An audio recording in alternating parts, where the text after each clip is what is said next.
কাচের উপর দিয়ে ৩০০ মিটার উচ্চতায় হাঁটা কেমন হতে পারে? পা ফেললেই মনে হবে শূন্যে ভাসছেন, নিচে তাকালে বেড়ে যাবে হার্টবিট। রোমাঞ্চকর এই সেতুতে ভ্রমণ করাটাও যেন এক স্নায়ুর পরীক্ষা। চমকপ্রদ এই কাচ সেতুর অবস্থান চীনের হুনান প্রদেশের জাংজিয়াজি পার্কে। সুউচ্চ পর্বত আর সবুজ গালিচায় মোড়ানো প্রাকৃতিক সৌন্দর্যে পরিপূর্ণ এই স্থানটি ভ্রমণ পিপাসুদের জন্য যেন এক টুকরো স্বর্গ। এখানে বছর জুড়েই লেগে থাকে দেশি বিদেশি পর্যটকদের ভিড়। পার্কটির আকর্ষণ ও পর্যটন প্রিয়তা বাড়াতেই প্রদেশ কর্তৃপক্ষ কাচ সেতুটি নির্মাণ করে। তাদের সেই ভাবনায় পড়ে যায় অভাবনীয় সাড়া। ব্যতিক্রমী এই সেতুর নির্মাণ কৌশল এবং তা ঘিরে দর্শনার্থীদের অদ্ভুত সব কার্যকলাপের কারণেই বিশ্বব্যাপী এর জনপ্রিয়তা তুঙ্গে। দুটো বিশাল পাহাড়কে সংযুক্ত করা এই সেতুটির নকশা করেছেন ইসরায়েলের স্থপতি হাইম ডুটন। এর পাটাতন ৬ মিটার চওড়া, ৯৯টি স্বচ্ছ প্যানেলের কাচে নির্মিত। লম্বায় ৪৩০ মিটার সেতুটি নির্মাণে ব্যয় হয়েছে ৩৪ লাখ মার্কিন ডলার। সেতুর উদ্বোধনকালে যতটা চমক ও নাটকীয় ঘটনা ঘটানো যায়, তার কোনোটাই করতে বাকি রাখেনি কর্তৃপক্ষ।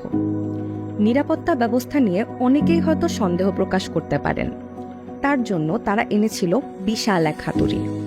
দশাশয় একজন মানুষ সেই হাতুড়ি দিয়ে গায়ের জোরে কাচের পাটাতনে একের পর এক আঘাত করে নিশ্চিত করেছেন কাচের শক্তিমাত্রা। এতেই ক্ষান্ত হয়নি তারা। পায়ে চলা সেতুতে একটি গাড়িও চালিয়ে নির্বিঘ্নে পার করা হয়েছে। প্রকৌশলীদের দাবি, সেতুটি একসঙ্গে ৮০০ জনের ভার বহনে সক্ষম। কাচ সেতুটি সবার হৃদয় জয় করলেও এর নির্মাণ ছিল প্রকৌশলীদের জন্য বিরাট চ্যালেঞ্জ। এমন পার্বত্য এলাকায় নির্মাণ উপকরণ পরিবহন যেমন খুবই বিড়ম্বনার, তেমনি সেখানে যন্ত্রপাতি স্থাপন করে সেতু নির্মাণ করাটাও আরও কঠিন। এরপরও প্রকৌশলীদের দাবি, ঝড়ো বাতাস এবং ভূমিকম্পেও যেন সেতুটির ক্ষতি না হয়, সেভাবেই তারা এর ডিজাইন ও নির্মাণ কাজ করেছেন। সেতুটি নির্মাণে ব্যবহার করা হয়েছে ৩ স্তরের স্বচ্ছ কাচ। আর সেতুর নিচে স্টিল কাঠামোর বুনন এতটাই ঘন যে কেউ সরাসরি নিচে পড়বে না। এছাড়া কাচ সাধারণত পিচ্ছিল হয়, কিন্তু এই ব্রিজে এমন ধরনের কাচ ব্যবহার করা হয়েছে যা অনেক বেশি গ্রিপযুক্ত, ফলে দুর্ঘটনার আশঙ্কাও কম। তবে যাদের উচ্চতাজনিত ভীতি বা অ্যাক্রোফোবিয়া আছে, তাদেরই সেতুতে না ওঠার পরামর্শই দেওয়া হয়েছে।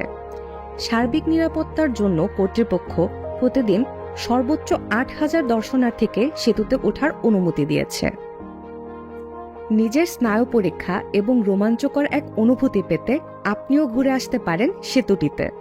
তবে কাচ সেতুতে ওঠার আগে বুক ভরে লম্বা একটা শ্বাস নিতে ভুলবেন না কিন্তু।